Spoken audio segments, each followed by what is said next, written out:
Well, it's the second day of SEC Media Days, and nobody's been subpoenaed yet, so there's that. You are Locked On Bama, your daily podcast on the Alabama Crimson Tide. Part of the Locked On Podcast Network, your team every day.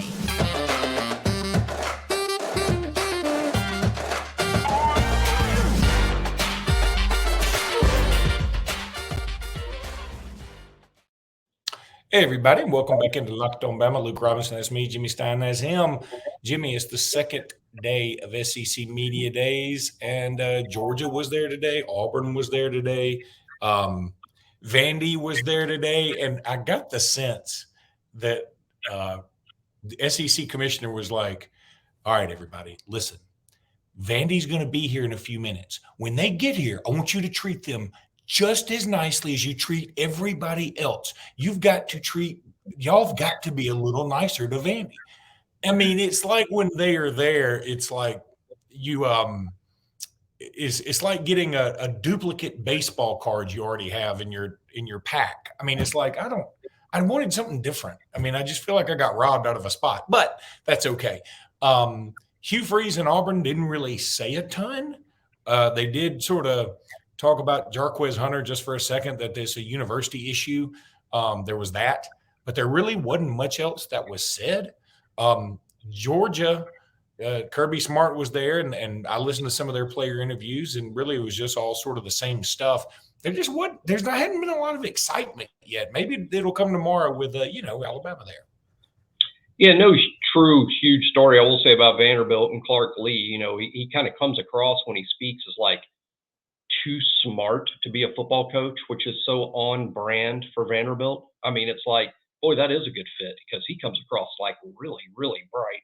But and they were a good team last year. That finishing I think 5-7, almost bowl eligibility, which is a big deal at Vanderbilt, and they waxed Hawaii, in that opener. Had a couple of nice wins, 2 SEC wins, including an SEC road win. So I think it's an improving program under Clark Lee. But they had such good fortune last year that they might be a better team this year and not have as good of a record because 5-7 and 2-6 is sort of overachieving for them. As to Auburn, I thought the most interesting thing Hugh Freeze said was really when he was on Feinbaum's set with Paul and admitted, even saying, boy, he's going to take some heat for this, but admitted how much he admires Coach Saban, how much he likes Coach Saban, and that him and Coach Saban are personal friends, even mentioning kind of old news, but that they vacation together, Hugh Freeze and his wife with Nick and Miss Terry have vacationed together. And he said that during his time away from coaching, his exile that was richly deserved, he said that Nick Saban was one of the few coaches that really was an encourager to him during the time he was out of football, that things could get turned around for him. So he had glowing personal remarks about Nick Saban, and that's probably not something you've seen throughout the years, the Auburn coach speaking glowingly about the Alabama coach or vice versa. But, hey, we talk about it all the time. Rivalries are really more for fans than coaches and players, in the sense that that's kind of a small fraternity and they all really know each other. It definitely. And look, I can appreciate that, Hugh Freeze saying those things. I certainly can. I thought, again, Mississippi State was there today. They were almost more non-existent than Vanderbilt in a way. I mean, how many people listening to this podcast, including you and me, can name the Mississippi State head coach right now? I mean, they go from a guy who was a beyond eclectic personality, eccentric. I mean, just effervescent. Any other E words I can use here? Just this huge personality. Quotable. And they super quotable. Yes, super quotable. I mean, last year he's super quotable, and last year he started out his press conference with 7 words. That's true. Right. That's just weird. Zach Arnett is a really good defensive coordinator, so I'm real curious as to how this is going to work out, because it's one of those situations. We've seen this at Alabama, even though Mississippi State and Alabama aren't apples and oranges, but we've seen this at Alabama and it not work out. And what I mean by that is, I understand why Mississippi State hired Zach Arnett because of the timing of everything. I get it. And he is a good defensive coordinator. But no other Power 5 program, no other Group of 5 program really, but certainly no other Power 5 program was clamoring to hire Zach Arnett. Mississippi State was the only FBS job offered to Zach Arnett last year in terms of being a head coach. He's only the head coach of Mississippi State because he was at Mississippi State when the coach tragically passed away. And I think had Mike Leach just moved on to another job during the time period that coaches normally do that, I don't know that Mississippi State would have hired Zach Arnett. So I'm real curious as to how it worked out, because at Alabama, I would argue a couple of coaches at Alabama, particularly Mike Shula, and Mike Dubose, both Mike Dubose and Mike Shula, they were hired by Alabama because of the circumstances, and only Alabama would have hired them for those jobs at that time. There was no one else trying to hire either one as a head coach.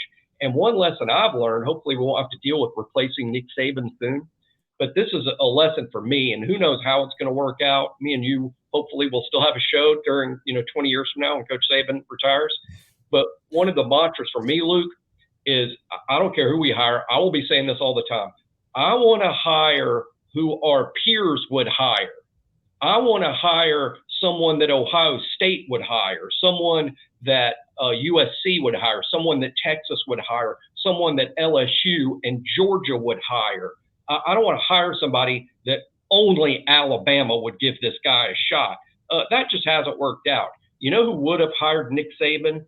Pretty much everyone. And we see how that's worked out. So that's what comes to mind for me about Zach Arnett is no one else would have hired him. Now, I'm not taking a shot at him. I'm real curious to see how it worked out because I have a ton of respect for him as a defensive coordinator. I think in a tough job being the DC for Mike Leach, he did an exceptional job, and not with the athletes that one would get at an LSU or Alabama, to be frank. So Zach's a good coach. Now, is he going to be a good head coach? I guess we're going to find out. That's such a good point on nobody would have hired Shula or DeBose. Now, the one thing I would say is actually Mississippi State did hire Sly Croom, but that was almost like to thumb their nose at us. And because nobody else was really interested, that's really all that was about, it feels like. I think it's because Alabama put his name in the newspaper as a potential head coach candidate, and they probably read it and went, oh, that sounds like a good idea. Hey, even Alabama was considering him. We might better take a look. And anyone that meets Sylvester or interviews Sylvester is going to be impressed with the man. And, I'm close to some Mississippi State fans, and actually the couple I'm close to, they still wax poetic about Sylvester Croom. They appreciated his time there and what he did for State. It just didn't work on the field. But that's a tough job. I've argued before, and people think I'm nuts. I think it's the hardest job in the whole league. I think it's a harder job than Vanderbilt. I really do, because Vanderbilt has something to sell that Mississippi State does not. And by that, I'm talking the academic. And no expectations. No expectations. The best academic profile in the whole SEC by miles and miles and miles, and the city of Nashville. The city of Nashville is a huge selling point for Vanderbilt. It's a great, fun city for college kids. And they sell, what does Mississippi State sell? They're in a very small population state with less of a football history than their rival, Ole Miss. They're in the middle of nowhere. There's not a lot to do there, to be honest. I like it because I like southern college towns. But I understand 17 and 18-year-old kids more being appreciative of Oxford or Baton Rouge or Tuscaloosa or Auburn than Starkville. I just think it's a really tough job. And the coaches that have won there, like Dan Mullen, I think did a spectacular job there. And let's see how Zach Arnett does with it. I'm sort of pulling for the guy. He has a unique situation in terms of how he kind of fell into that job. Well, I went to look up a picture to put out here, and I was like, let me just see if there's no chance. If you just said, hey, that's the head coach of Gordo, but with a Mississippi State shirt on, I'd be like, yeah, that makes sense. Or Pike Road, or Fife, or what? I'd be like, yeah, that looks exactly like what I would think one of those coaches would look like. And even in this picture, it's like somebody was trying to take a picture of something in the background, and they were focusing the camera, and they just happened to take a shot of him while they were there. I mean, it's like he's almost just not even there. That might be an old picture. That didn't really look like him to me. Maybe it's not. But how do we know? I'm pretty sure I know. It didn't really look like him, but Jimmy, no offense to Zach Arnett, that may not be him, and I just don't know it. But I mean, I'm not sure anybody would know it. So, all right, let me tell everybody. Sorry for any Locked On Mississippi State fans here. Let me tell everybody about FanDuel. Take your first swing at betting on Major League Baseball with FanDuel and get 10 times your first bet amount. That's 10 times. So that's up to $200. That's right. Just bet $20 and you'll land $200 in bonus bets if you win or lose. So that's $200 you can spend betting everything from the money line to the over-under, who you think is going to hit the first home run, whatever it is. Go to FanDuel, check this out. That's all on an app that's safe, secure, and is super easy to use. Plus, you get paid instantly. How many places do you go and get paid instantly anymore? At FanDuel, you do. So go check out FanDuel.com/lockedon to get up to $200 in bonus bets. That's FanDuel.com/lockedon. FanDuel is an official partner of Major League Baseball. Jimmy, will continue tomorrow talking about SEC Media Days because it's Bama Day. So looking forward to that. That's why we've been putting these out a little later in the day, just seeing if there's anything that does happen to come out during these SEC Media Days. So far, much ado about nothing. Really not even much ado, frankly. But I know we wanted to get into your countdown, but you wanted to bring up Solomon Williams, one of the players Alabama's still recruiting very hard. And he's really shooting up the ranks, it feels like. And is he kind of on commit watch? I would think so. I don't think that's something that would happen any day, but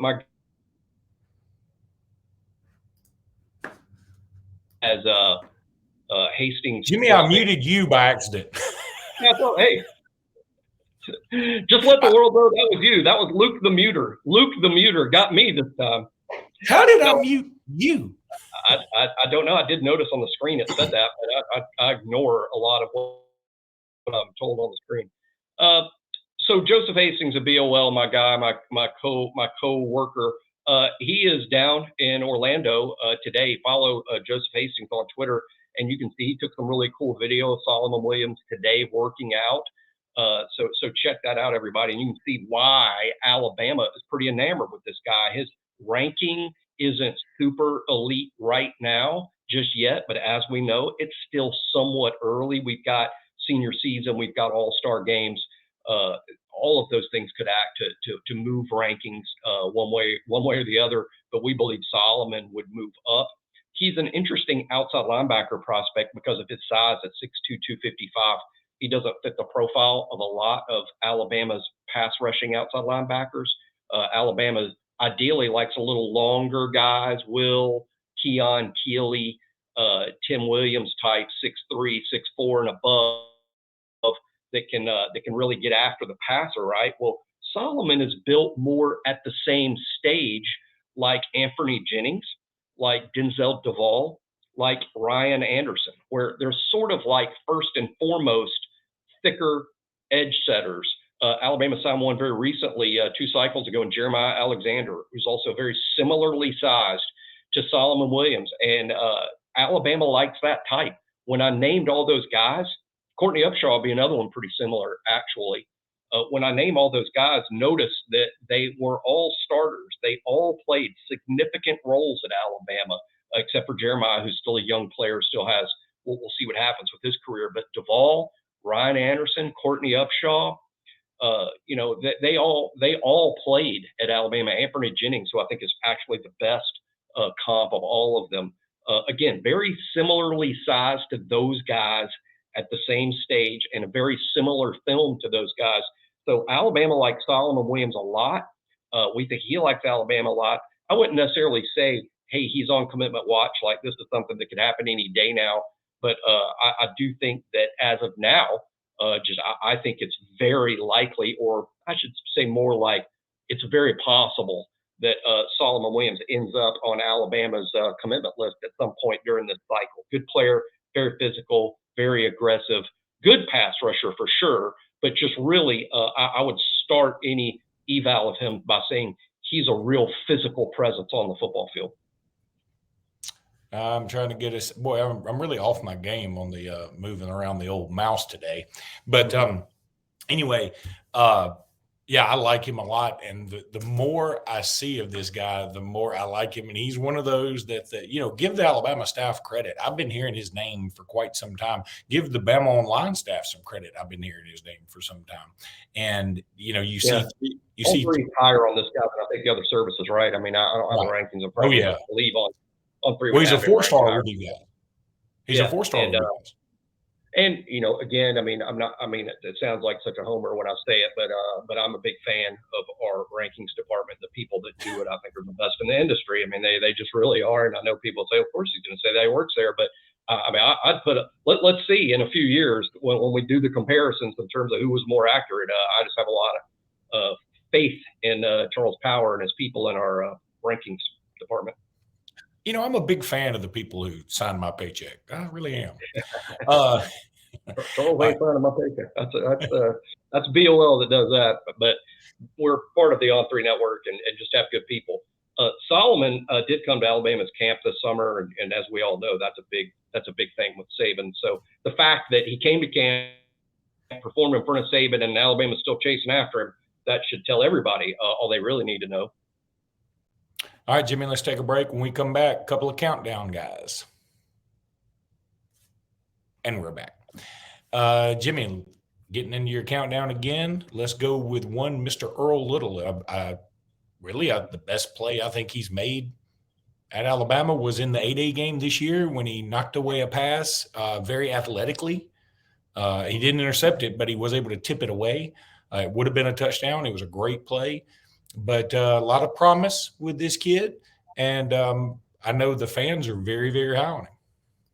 Yeah, and the coaches are really high on him. I think the main thing with Earl that really stands out to me, Luke, is he got hurt last summer, so he missed all. I know he's a second-year guy in the program, but he missed all of last summer. He missed all of fall camp, which is a critical time for freshmen to be learning things. He missed it all. He comes back mid-season, played in a couple games really late. But he was such a non-factor last fall just because of injury. So he shows up this spring really as a true freshman, honestly. I mean, he didn't get to go through fall camp. He didn't get to go through summer work. Now he's healthy. He goes through spring practice. Basically, in spring practice, a starter. And for all of our talk about Caleb Downs being a probable starter as a true freshman, Earl Little has done something really similar here. And he's doing it at a position that's kind of tough to play, that star spot, the nickel corner spot, which requires you to know a lot. It requires you to be instinctive. You have to be tough. You have to be tough like a linebacker, but a cover guy like a corner. And Earl's doing all those things really well. As of today, I project him to be a starter. I'm not 100% sure. Malachi Moore could end up the starter at nickel corner.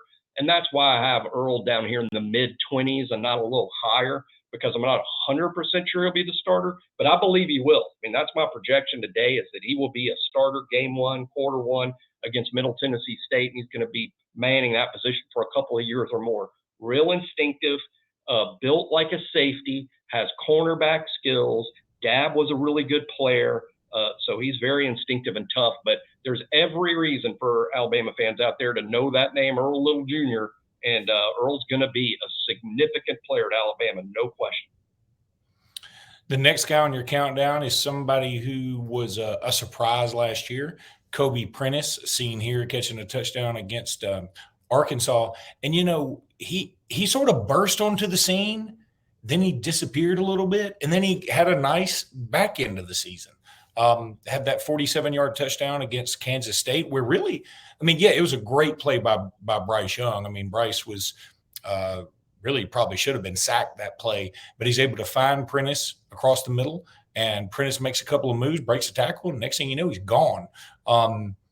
This is a kid that I saw at Calera High School a few times and was impressed with him. I didn't think he'd make an immediate contribution the way he did, but he's come in. He played really well last year.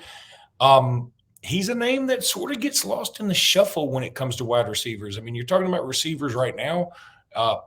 When I talk to other Tide fans or other folks involved in SEC, whatever, they tend to bring up Ja'Cory Brooks, Jermaine Burton, Malik Benson. Kobe Prince's name been thrown out there a whole bunch. Right. And it is crazy. It's everybody's situation is different. Everybody's circumstance is different. Let's not forget that JoJo Earl was hurt in the preseason, and JoJo was scheduled to be Alabama's starting receiver at the slot position. But JoJo's hurt and misses the first couple of weeks. And Kobe Prentice slid into his spot, and I think did extremely well. His 33 receptions as a true freshman. I'm telling you, I don't have a list in front of me. It'll be interesting to see. But I would guess that even with all of Alabama's crazy first-round talents at wide receiver, Devontae, Judy, Ruggs, Ridley, Julio, if you went down that list, how many of them caught more than 33 balls as a true freshman? Some of them did. Some of them did. Most of them did not. Like Devontae Smith caught 6 or 7 balls. Ruggs caught 6 or 7 balls. Prentice caught 33 as a true freshman, including, like Luke said, the big play in the bowl game against Kansas State. So there's every reason to be excited about Kobe Prentice and how good he's going to be. Here's one guess, though. This means nothing. This is not a shot at Kobe. But when you bring in like 3 or 4 guys at the same position all at the same time, like Alabama did, Kobe, Emmanuel Henderson, Kendrick Law, Isaiah Bond, you brought all those guys, and even Aaron Anderson, who transferred out to LSU. You bring all those guys in. Kobe's the one that was most productive right off the bat, the best player right off the bat. What's funny to me is college is such a developmental sport, Luke. I think a really good bet is 3 years from now, Kobe's not the best player in that group. Someone's going to catch him and pass him and be an even better player. But that's just football. That has nothing to do with Kobe. It's just a lesson for all of us that, hey, just because someone adapted to the SEC quickly does not mean that in the long run they're going to be the best player. Other kids develop at a different pace, but they end up being better. So let's see who ends up being the best player of that 5-man group Alabama kind of bought in at wide receiver. I'm going to guess it's not Kobe, but 33 catches as a freshman, he's going to have a significant career at Alabama, no doubt. He already does. I just looked up I just picked Julio Jones because I remember Devontae Smith didn't have many catches. He didn't have, everybody remembers 2 of his catches as freshman, one for a game winner against Mississippi State and one to win the national championship. Henry Ruggs, like his first 7 catches went for touchdowns, but he had maybe 4, 5, 10 catches after that. Kobe Prentice apparently had 31 catches last year, 337 with only 2 touchdowns. So his 2 touchdowns were against Kansas State and Arkansas. Those only 2 he had? Yeah, that's kind of, and it just goes to show how, even though the reception total is impressive and nice, what he needs to work on is what I would call the playmaking, like make something happen. You got to do some yak stuff, right? Make something happen after the catch. That didn't happen enough, but that's going to come with experience and better luck and better placement of balls and things like that. But yeah, only 2 scores. I think, only average basically 10 yards a catch. That's not a lot for a wide receiver. So he's got some things he needs to work on. Being in the weight room is going to help him too. I think that's going to help him as a tackle breaker. Not every time that you catch a ball and make a play do you need to make someone miss. That's too hard in the SEC. It's helpful if every now and then you can run through a tackle. That comes with the strength gains in the weight room. Julio Jones had 58 catches as a freshman, by the way, which is probably half as many as he needed. Julio showed up the best wide receiver on the team, in 08, and it was a different time. It's harder to do now at Alabama is show up the best player. But, yeah, that's what if Julio had – I'm talking – even Jalen Hurts, really. But if he had Tua, Mac, or Bryce. Right. Julio, a little hamstrung by not having the elite level quarterback play that Alabama's had recently.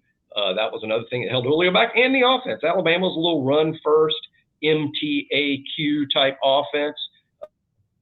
Did some play action, definitely. And Julio caught 58 balls. That's not a small amount of production. I remember David Palmer in his Heisman type season at Alabama in '93. I think he caught 60 balls. So Julio almost caught as many balls as David Palmer did in his Heisman season. So our Heisman contending season. So it was a lot of balls, but it would have been even more if he'd have played with a Bryce or a Tua. No question that's been helpful to Alabama's wide receiver core to have guys like that to play with. And then we'll see what happens this fall with Kobe Prentice and his fellow sophomores as they try to cut into the snap share and reception share that the older kids like Jermaine Burton and Corey Brooks and Malik Benson are bound to get. God, I mean, I know this shows our age. There's some people that listen to this show that don't really know anything about David Palmer. By the way, it's criminal that YouTube didn't have like a better collaboration or a montage of David Palmer highlights. I found one, and it's like not a great song with it, and it's just sort of, but I mean, it's great for me because I have so many great memories. Palmer only had, he played in 11 games as a freshman, 17 catches. I mean, that's criminal. I think he returned 4 punts for touchdowns that same season. I think he returned the most punts for touchdowns in any season he was at Alabama in season number 1. As a matter of fact, he wasn't even the starter at punt returner until game 4. I remember this well. Against Vanderbilt in Nashville was the game that he became Alabama's punt returner, and all he did, like the first time he ever caught a punt, was return it for a touchdown against Vanderbilt. And I'll be honest, we've won 2 Heismans under Saban, 3, 4. How many? Is there 4 now? Good Lord. Right? Well, I was thinking of the skill position. When I was saying that, I was thinking of the skill positions. Mark Ingram and Derrick Henry. I wasn't talking about the quarterbacks. But my point being, we've won 2 skill position Heismans in Mark Ingram and Derrick Henry and Devontae Smith. There's a third one. I think you should have thought this argument through. I should write stuff down like, how many Heisman winners does Alabama have? Yeah.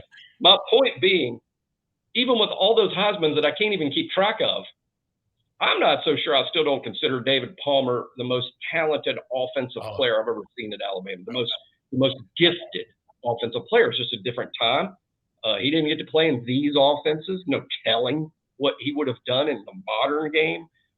He was a real undersized guy, to the point that when he went to the NFL, they didn't even throw the ball to him much because there just weren't a lot of 5'8" receivers in that league.